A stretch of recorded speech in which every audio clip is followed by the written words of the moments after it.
Hello and welcome to another First Impressions video brought to you by MMO Play. It's here taking a look at a free-to-play browser game called Siege on Stars. It is a strategy game and it's available in the browser. It looks like just Flash, so real easy, no installation at all on Firefox. This is going to be somewhere between a turn-based and real-time strategy game. The pacing is obviously going to be slower than StarCraft 2 or something like that, but it's not quite 4x turn-based either. So the first thing you do is pick a pilot, get an avatar, and your name. Pretty straightforward there. The tutorial is pretty easy for getting you to understand the basics of the game. They introduce concepts relatively slowly, just like pretty much one concept at a time. In this case, it is just teaching you the basics for combat. For the most part, you control your lead ship, your battleship, and then you'll click towards an area and then start activating your weapons. So right now I just got the one weapon tied to the one key, and after that, if you hit it once, it'll just keep auto-firing, so it's pretty straightforward early on. Doesn't seem to have limited ammunition. Ooh, we got a bigger fleet this time.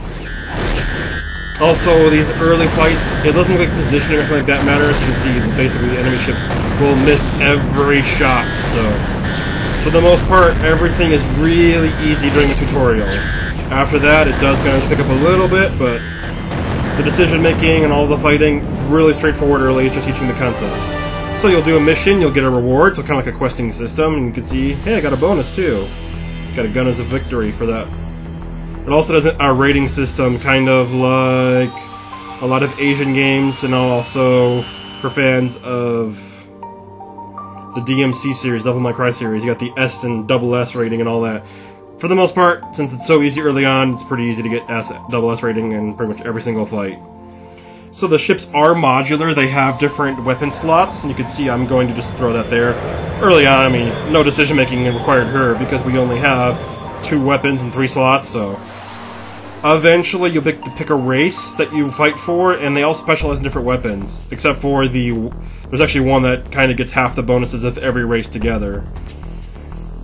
So you can either excel at one weapon type, or you can pick the 5th race, and then just kind of, whatever weapon's your best, you just throw it on your ship. But again, you can pretty much just take your ship into range. It has the circle that shows you where you're going. Hey, look, double S! Like I said, it's pretty easy to get that early on. And then you land your ship back in here. This is one of the planets. Basically, you'll just travel between planets and unlock a new series of questing. So once you get here, there's a handful of things you can do. I'm going to go ahead and turn that mission in. Looks like I got a new weapon, so I equipped the new weapon, and I should have 3 shots now. I'm also going to go ahead and quickly navigate the interface a little bit. So there is a stat system in the game, so you just go ahead and, no, I'll be a glass cannon. And then confirm that. And equip my 3rd weapon, because you need 3. There we go, that ship is full up now.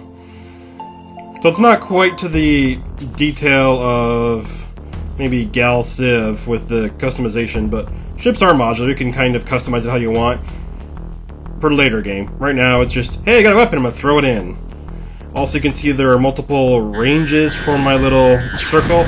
Makes me think it might have to do with the different weapon types. So if I get in close range, I'll probably use all 3 weapons. If I stay at longer range, I'll probably use fewer weapons. So right now, since I get in everything misses me, there's no reason not to just go in close range and blow everything up. You can target what ship you're going to target. That's pretty much one of the controls you can do. And you can also move during combat. For the most part, though, positioning and fleet management is not really a consideration early on. It is something introduced later in the game, but in the first half hour or so of gameplay, you don't deal with that too much. You can see that I can recharge all my ship's weapons immediately if I wanted to spend recharge points, which is probably going to be part of the microtransaction system. This is a free-to-play game, which means there are microtransactions. Oh, I got S rating that time. Oh, it took too long. And my ship's going to land, and then pretty much we're going to keep doing missions like this for a little while. You'll be able to buy new ships, upgrade your weapons, and also start unlocking a fleet. Let's look at some of the other mechanics a little later in this tutorial section. So after I finish my first planet, I can start flying to planets. You can see they actually almost act as, in a more traditional fantasy MMO, horse routes. where a planet will have different options, and I can go from there to the other ones. You kind of go from planet to planet. You don't just go through the middle of deep space as the crow flies. And you can land the planet, and it unlocks a new series of quests and missions. Probably some new options, too. So, the planets pretty much act as quest hubs. There is a galaxy map, and you can see where you should go from there, and then it'll auto-pilot you to that, so you can just kind of wait for yourself to get there. Travel time wasn't too long. I think 2 or 3 minutes, maybe, out of game.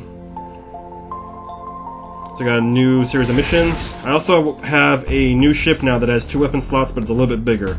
And I have a couple of other ships that travel with me, but I don't defend them so well.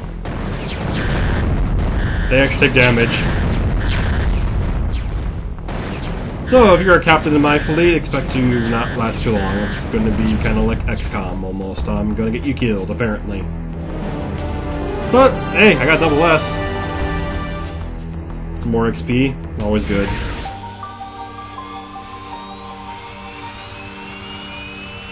Overall, though, there's quite a few mechanics that are introduced slowly so players can learn everything as they go.